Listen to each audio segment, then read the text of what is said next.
All right, welcome to the deep dive, everybody. Usually we take your suggestions for topics and sources and then kind of go wherever they take us. But today we're switching things up a bit. Yeah. Yeah, this one is all about putting on our philosopher hats. Philosopher hats on. Okay. Exactly.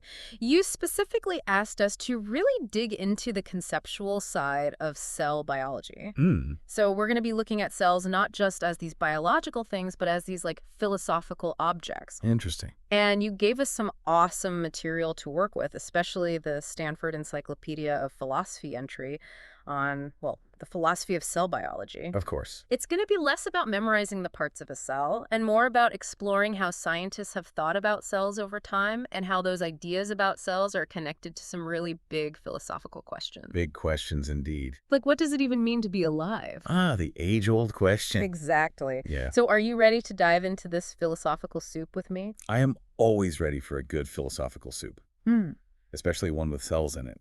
Awesome. Let's start with this idea that the cell is a nexus, as O'Malley and Miller-Well put it. Right, a nexus, a kind of central point where all these different threads come together. Yeah, because it's not just biology that's interested in cells, right? Not at all.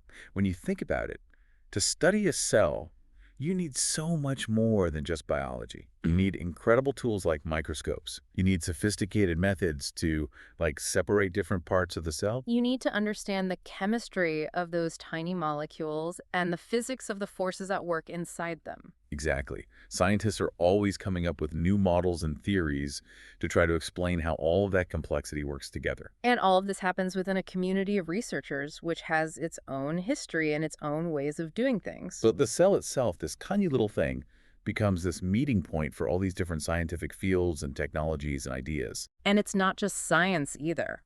Philosophers are asking profound questions about what cells can tell us about life, organization, cause and effect, reductionism, emergence. Historians are tracing how our understanding of the cell has changed over time. Even social scientists are interested in the social and ethical implications of cell research. Absolutely. It's a truly interdisciplinary object of study. Even just defining what a cell is has proven to be kind of tricky over the years. Oh, it has. The very idea of a cell has gone through quite the evolution. It's fascinating. Think back to Robert Hooke, way back in 1665. Yeah, the guy with the microscope. That's the one. He was looking at a thin slice of cork under his microscope. Cork. Yeah, like from a wine bottle. And he saw these little compartments, these enclosed spaces. Like tiny little rooms. Exactly. And they reminded him of the cells in a monastery, those small rooms where monks lived. Ah, so that's where the word cell comes from. It's a metaphor. It is. From the very beginning, we've been using metaphors to make sense of cells. And Hooke, being a good natural philosopher, he didn't just stop at describing the structure. He even noted the liquid content inside those cork cells, which he called the succus nutritus. He recognized there was something going on inside those spaces. Right, they weren't just empty boxes. Exactly. So we start with this metaphor of the cell as a small room or a compartment, but then we have Antony van Leeuwenhoek, right? He was looking at all kinds of things under his microscope, things like sperm and bacteria, which, as we know now, are single-celled organisms. Yes, and Van Leeuwenhoek's drawings, if you look at them, they really depict these tiny things, more like little animals, little organisms, moving around in this fluid world. So right away we have these two different images, these two different metaphors for the cell, the room, and the organism. And both are present from the very beginning. And these images, these metaphors, they're going to shape the way scientists think about the cell. Absolutely. Yeah. And it wasn't long before people started trying to figure out, okay, what's the bigger picture here? How do these cells fit into the grand scheme of life? And that's where we get to Schleiden and Schwann, right? The guys who really developed the idea of cell theory. Exactly. Schleiden, a botanist, he was studying plants.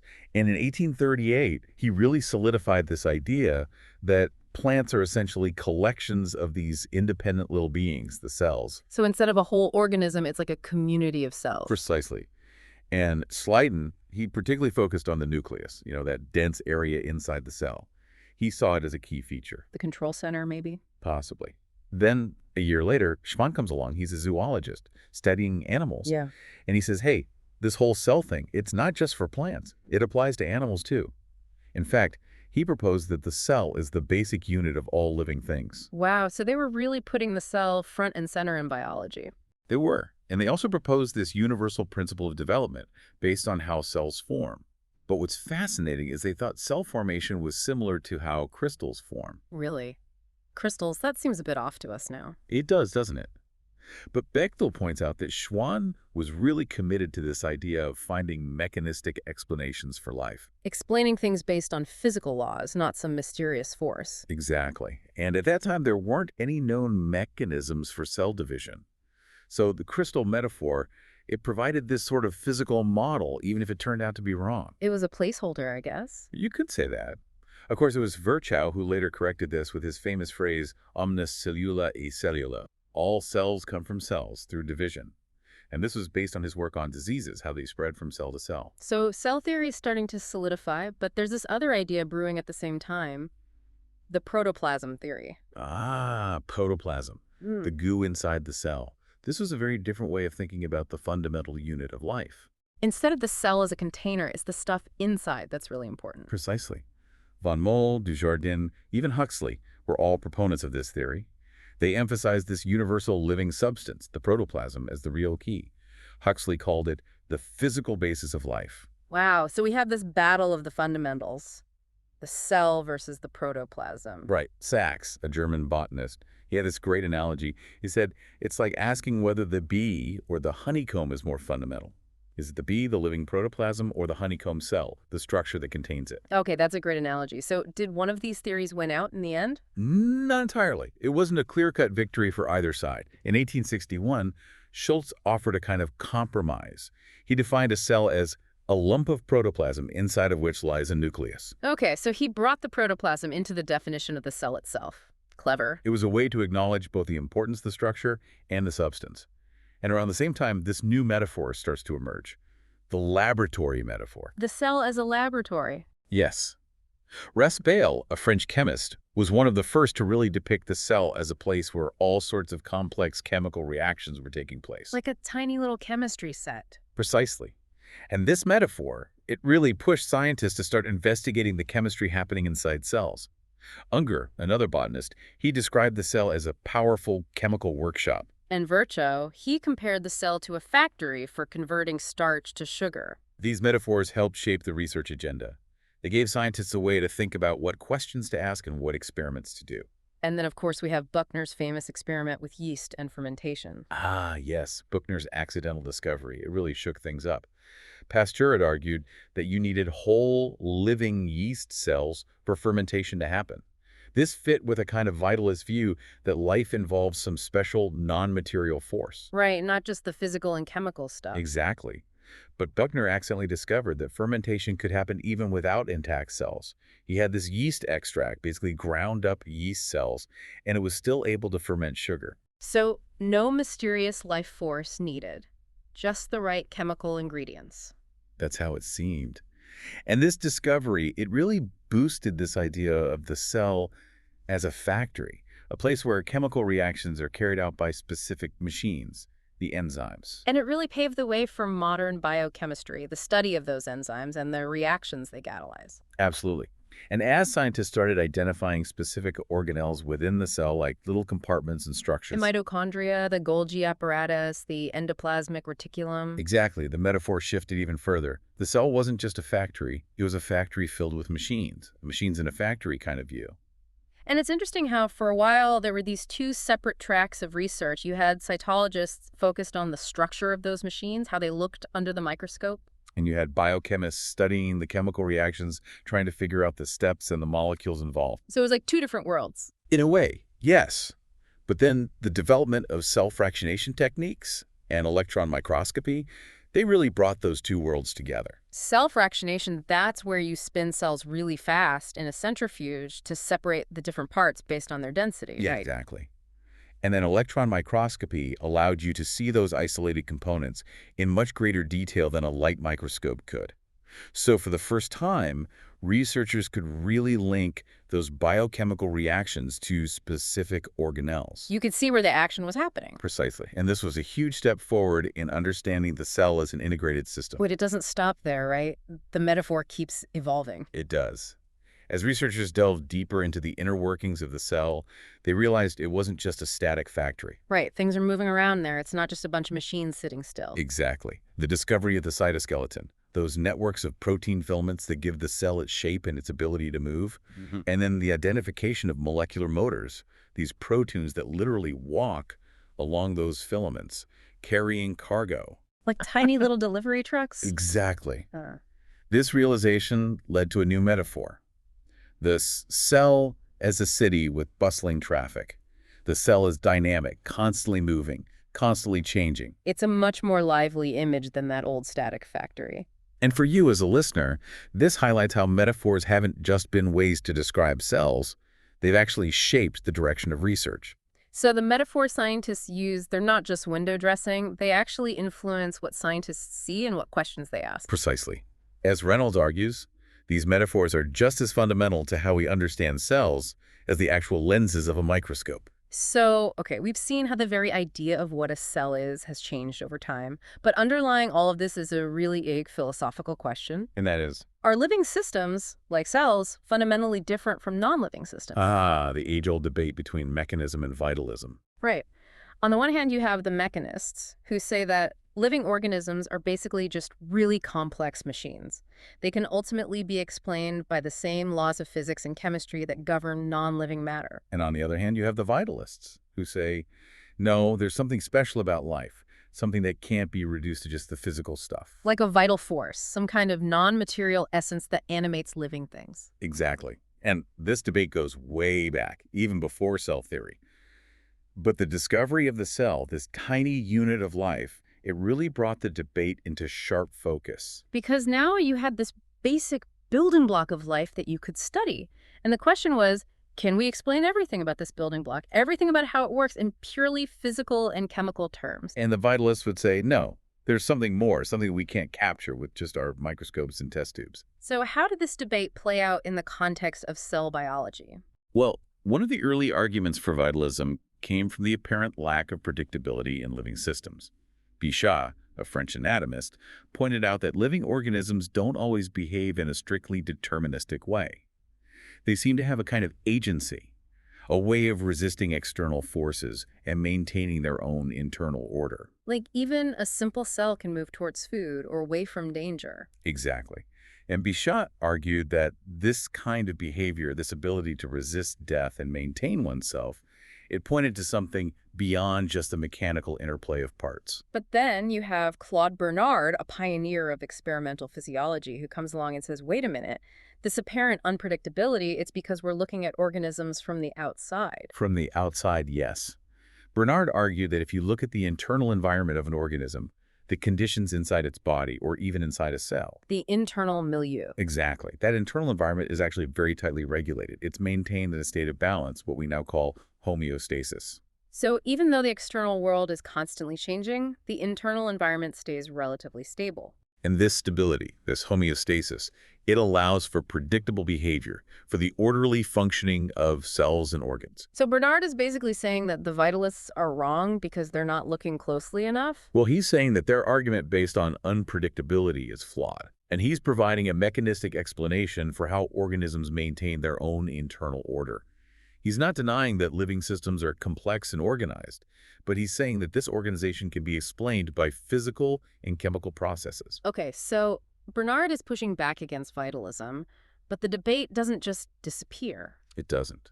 In the early 20th century, we see the rise of a new perspective, often called holism or organicism. Holism, so focusing on the whole rather than the parts. Exactly. Biologists like Haldane, Lilly, Needham, they accepted that living systems are made of material parts, but they argued that the organization of those parts, the way they're put together and interact, is just as important as the parts themselves, maybe even more important. The whole is greater than the sum of its parts. Exactly. They felt that you couldn't fully understand a living system, like a cell, just by breaking it down into its components. Because something new emerges when those parts are organized in a specific way. Precisely. They pointed to things like development, how a single fertilized egg can give rise to a complex, multicellular organism.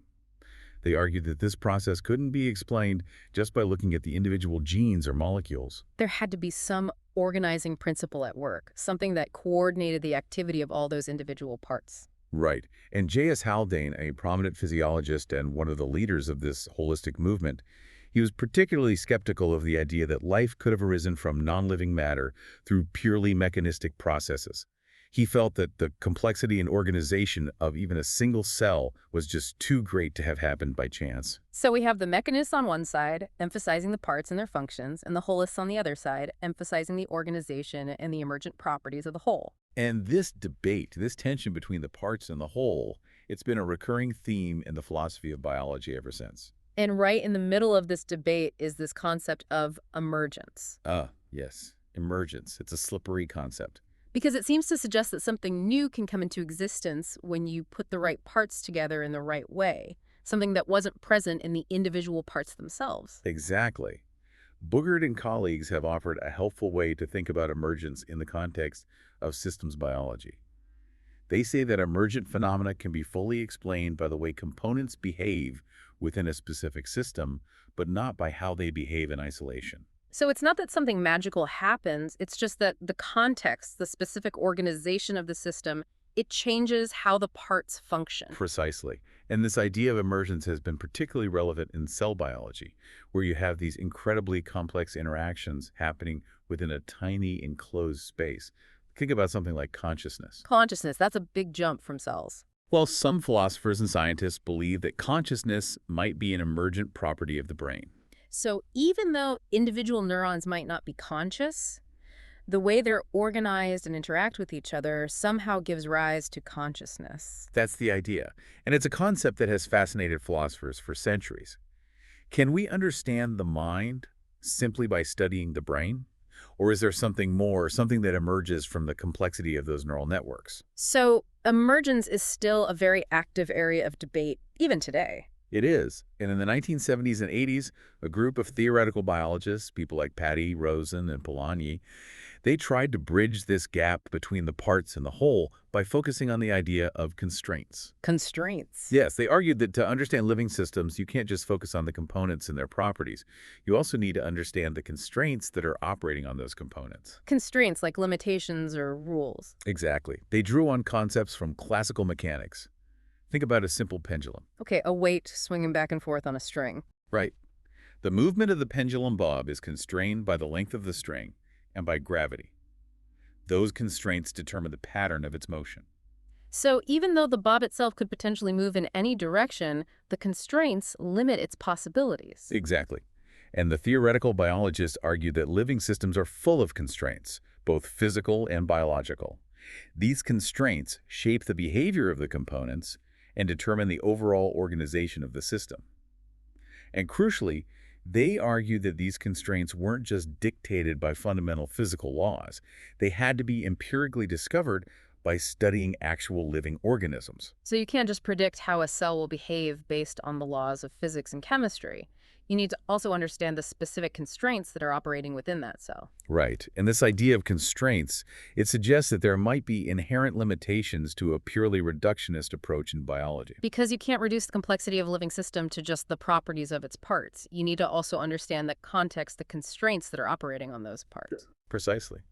And building on this idea of constraints, Moreno and Masio have proposed that constraints are key to understanding biological autonomy. Biological autonomy. The ability of living systems to maintain themselves, to reproduce, to basically be self-governing. So cells aren't just passively following the laws of physics and chemistry. They're actively maintaining their own internal order. Exactly.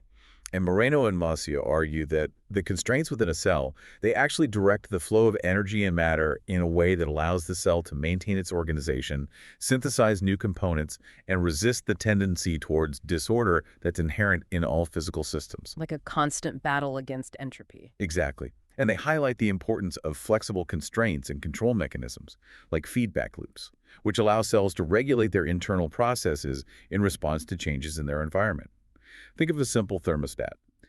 It maintains a constant temperature by switching the heating or cooling on or off depending on the temperature in the room. So a feedback loop. Right. Cells are full of these feedback loops, these control mechanisms that allow them to maintain their internal balance, their homeostasis. The lac operon in bacteria, how ATP levels regulate glycolysis. These are classic examples. So the modern view seems to be moving towards this integration of mechanistic and holistic perspectives, where you have these controlled mechanisms operating within the context of an autonomous, self-maintaining cell. Precisely. Moreno and Mosio describe biological autonomy as a distinctive regime of causation that is enabled by this organized network of productive and control mechanisms. So it's not just the individual mechanisms themselves that are important, it's how they're organized, how they work together within this larger context of the cell as an autonomous unit.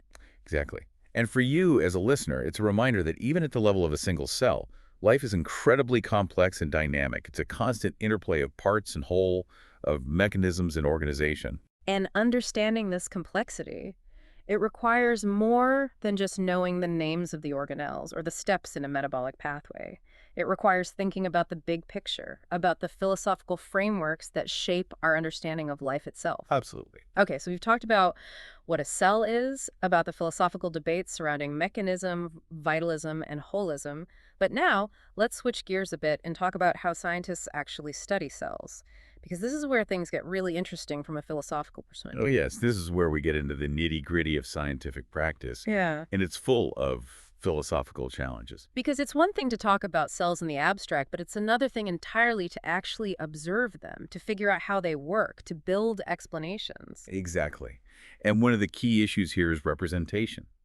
How do we represent these tiny, dynamic, complex things that we can't directly see with our naked eyes? Right, we rely on tools like microscopes to visualize cells, and we use diagrams and models to try to capture their structure and their function. And this reliance on tools and representations, it raises all sorts of philosophical questions. Yeah. Like, how do we know that what we're seeing under the microscope is actually real? Or is it just an artifact of the way we're preparing the sample or the way the microscope itself works? That's a crucial question, and it's what philosophers of science call the artifact challenge. And it's not just about microscopes. Diagrams and models, they're also representations. They're not the cell itself. So how do we know that they're accurate? And how do these representations, these tools and images and diagrams, how do they shape our understanding of the cell? Because they're not just neutral tools. They come with their own assumptions, their own ways of seeing the world. Precisely. So we have this complex interplay between the cell itself, the tools and methods we use to study it, and the representations we create. And all of this is filtered through our own theoretical assumptions and our own cognitive biases. It's a messy business. It is, Hmm. but it's also incredibly fascinating. So let's start with microscopes, because these have been essential tools in cell biology from the very beginning. Absolutely. Hooke and van Leeuwenhoek, they were pioneers in using microscopes to reveal this hidden world of tiny living things. But those early microscopes, they were pretty basic. And they had a lot of limitations. Oh, yes. The lenses weren't very good. There were distortions, aberrations that could make it difficult to interpret what you were seeing. Like, was that little blob a real structure inside the cell, or was it just an artifact of the way the light was bending through the lens? Exactly. And before photography, everything had to be drawn by hand. So you're introducing another layer of potential error. Right. The skill of the artist, the way they interpreted what they saw through the microscope, all of that could influence the final image. And it wasn't until the development of more sophisticated microscopes with better lenses and more precise controls that cell biologists could start to be more confident in what they were seeing. And then came the electron microscope, which used a beam of electrons instead of light to create images. Electron microscopes, they can magnify things much more than light microscopes can, right? Oh, yes, by orders of magnitude. So you can see things that are way too small to be seen with a light microscope. Exactly. But the electron microscope, it brought its own set of challenges. For one thing, you can't look at living cells with an electron microscope. Because the electron beam, it would kill them. Yes, it's very high energy. Yeah. So you have to prepare the samples in a very specific way.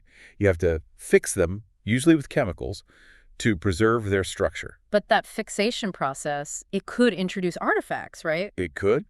The chemicals could alter the structure of the cell in ways that weren't present in the living cell. And then you have to slice the samples incredibly thin so the electron beam can pass through. And that slicing process, that can also introduce distortions.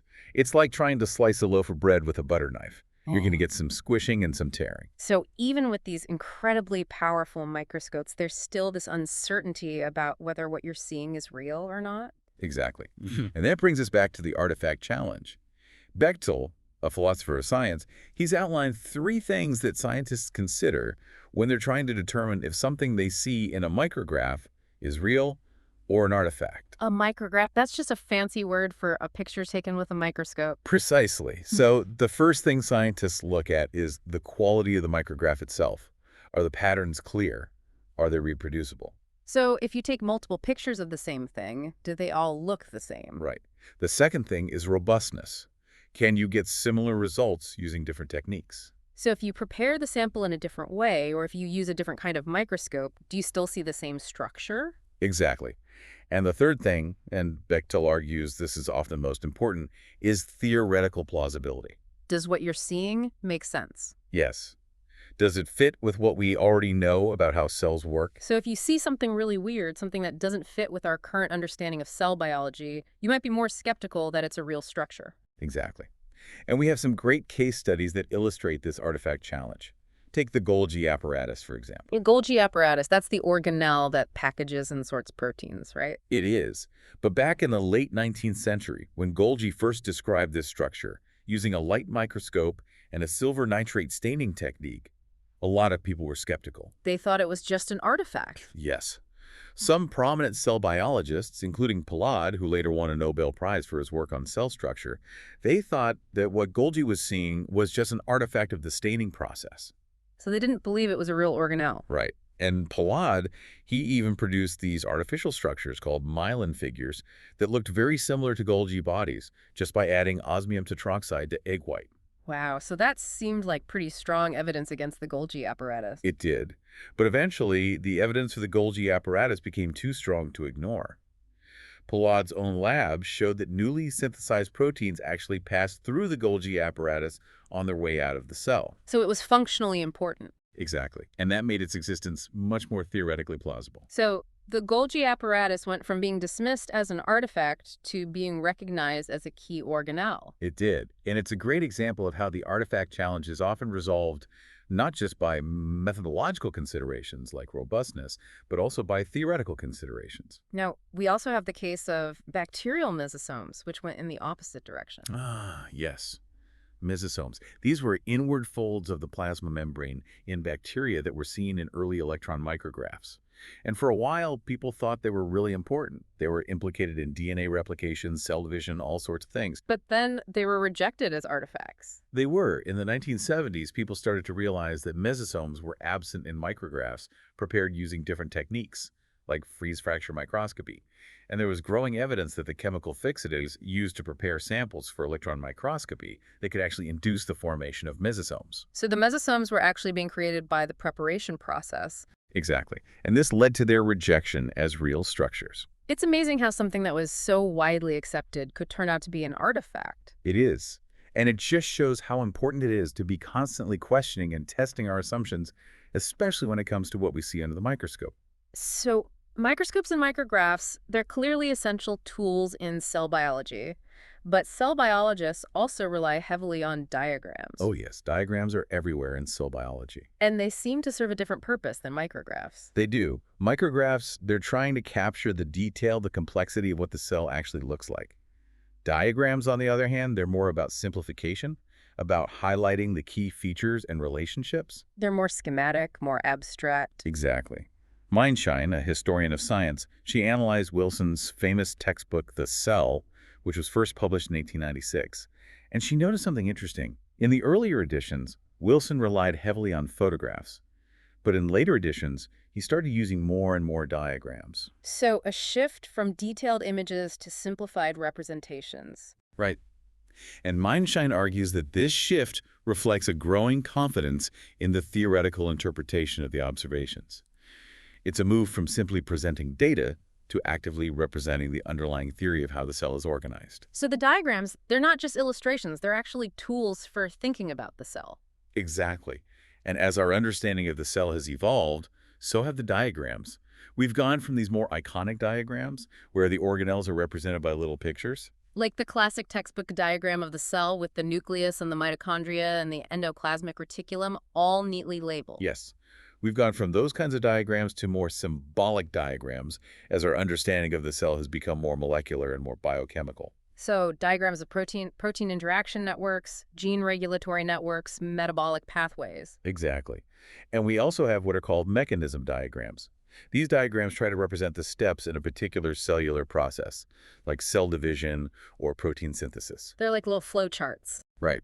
And they use arrows and other symbols to indicate the flow of information or the sequence of events. And it's interesting how these diagrams, they're static, they're just pictures on a page, but they represent dynamic processes. They do. And it requires some mental effort on the part of the viewer to understand how those processes unfold over time. You Yeah. have to kind of animate the diagram in your head. And it seems like diagrams are even more central to scientific reasoning and cell biology than just being visual aids in textbooks. They are. Charretos and Betch.